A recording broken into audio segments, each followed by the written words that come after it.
Isn't it funny how the things that tickle our imaginations as children seem terrifying in perspective when we grow, and vice versa? Even time itself, which seems naught but a blessing to a child, appears increasingly ravaging and crippling to an adult through its bastard offspring, age. Eventually it is so akin to the grim specter of death itself that it turns our bones to ash and, except in extraordinary cases, erases all memory we ever lived. But I am above such things. I have lived for all times and for all ages, all because of Theresa. Theresa is a doll of the porcelain variety, although that is like saying that the revolver which was used to assassinate Archduke Ferdinand and kicked off World War I was 32 in caliber.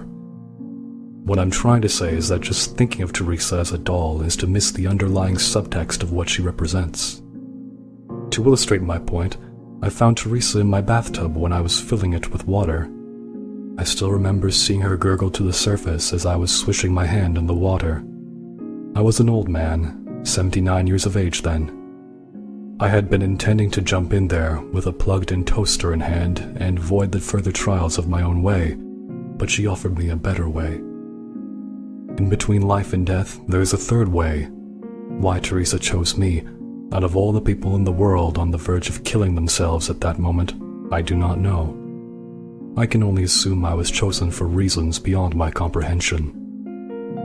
Essentially, Theresa prolongs my life by letting me leech off of nightmares. I stalk the world of shadow with Theresa, appearing to people as they fall asleep.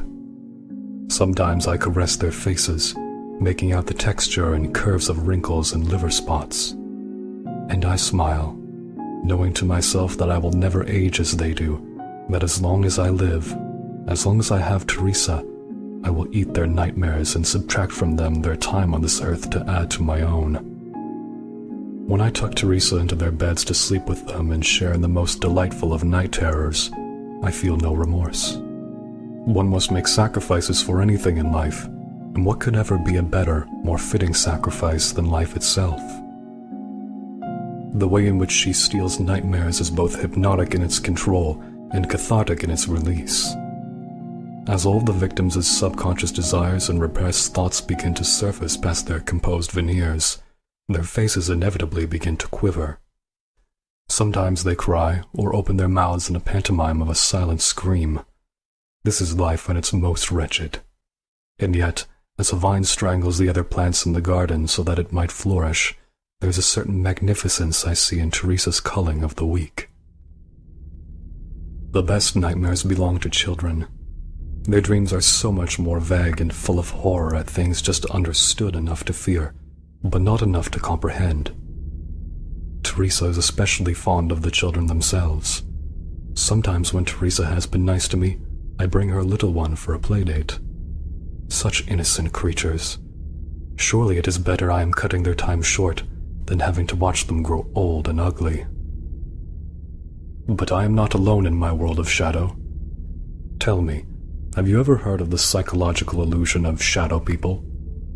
Perhaps you experienced it yourself. It is quite common in children, trauma victims, and insomniacs. As one is falling asleep, the person undergoing the vision sees shadowy outlines of people dancing around their bed. Many of the outlines are of a children's shape and frame.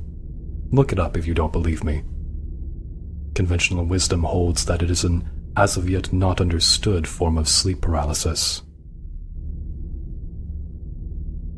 They are wrong. The theories of the powers that be are wrong. As always, human wisdom is wrong, wrong, so wrong. The shadow people are oh so real. These are the souls of whose dreams were eaten completely, leaving them as empty shadows of their dreamers. Lost, without dreams or nightmares to guide them, they are damned to a sort of purgatory in the space between spaces. In the world without light, where only twisted reflections of the waking world are found. Try this. As you are falling asleep at night, keep both your eyes open. Both eyes must remain open, no matter how heavy your eyelids get. As you are doing so, hum a favorite nursery rhyme softly. Within an hour you will see the shadow people. And if you hear a soft voice humming along with you, don't worry. That's only Theresa's way of letting you know you are in good company.